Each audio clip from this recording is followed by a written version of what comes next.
I tell you what, if this thing is as good in real life as it is on paper, it's gonna be hard to beat. And it just might be the one. It could be the one.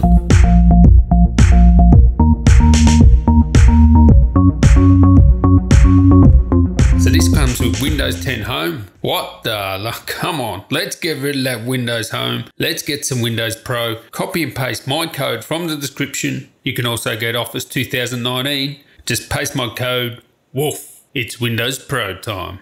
Alright, tally ho there champs. Now, if you're new around here, come on, sub up, join the woo train, hit that bell, ding-a-ling and dong, and hey, if you like these kind of videos, caress that like button. Anyway, the next Gigabyte Aero looks epic, it looks amazing, and guess what? They got a grey one. One of the things that held me back a bit about the Aero is not its performance. The Aero was one of the best. In that 15-inch thin and light, like premium sort of gaming laptops, I reckon it's one of the best. But I didn't like its styling that much. I'm not into black laptops. I mean, the ThinkPad is probably the only one, and maybe the Surface. That Surface looks amazing, like the matte black finish on that. But generally, I would not buy a black laptop. I like my premium aluminium ones. I buy MacBook Pros. I buy XPS 15s. I like something along those sort of lines rather than a black laptop. That's just my personal preference. But given that the new Aero, they have the grey one there. Well, at least they showed it in the video. That's one of those things that sort of held me back. I'm not holding back anymore because the new one looks friggin' amazing. Even the black one looks amazing, actually. It's a better design. It's actually a tiny bit thicker, like 20mm now instead of 18.9, like 1mm.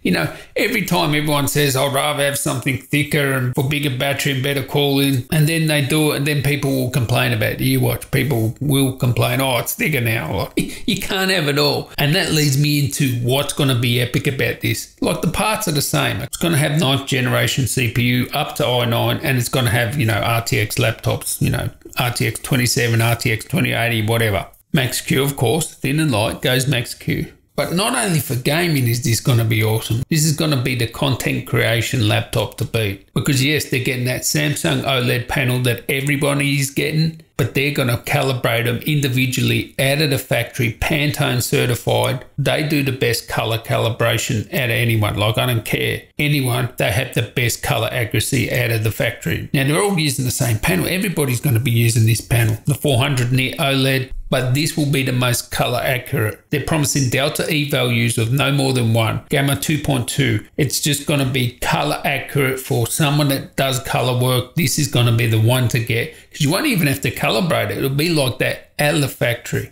So it is going to have that Ultra HD OLED. Of course, it's going to have the 240 Hertz if you want a game. That's cool. But also NVIDIA Studio. So it's going to be using the Studio drivers, which means it should get a big boost in performance when you're doing video editing, content creation sort of stuff, Adobe Suite and stuff like that. NVIDIA Studio drivers, they're a bit different. They're more catered for that sort of thing. They will be able to game, no problem. The Studio should just work better with those applications, the content creation ones, and it should be more stable and should give you more consistent performance because, you know, gaming drivers are a bit different and they're going to be 30% cooler. That's what they're claiming. Okay, so they were actually pretty decent in terms of thin and light, in terms of thermal performance. 30%. You can imagine putting a 99 in this RTX 2070, RTX 2080. It's just going to be a friggin' beast. And they're using stuff like Grizzly paste. So they're using pretty much the best thermal paste you can use. It has the fastest SD card reader, has all the ports like Ethernet and stuff like that, has all Intel inside, Wi-Fi 6, Intel SSD, Samsung RAM, no Frankenstein here. It's all premium parts in there and everyone gets the same, so it should be more stable. It should work a lot better because, you know, using all Intel parts, it should use all the Intel drivers. So instead of using some generic drivers like Microsoft drivers or whatever drivers for whatever SSD they decide to put in it, at least you know what you're getting. You're not getting skimped on. You're getting the premium parts up to 64 gigs, and they've got Windows 10 Pro high end. What the hell is that? Anyway, if you want Windows Pro, come on, use my link in the description, my code.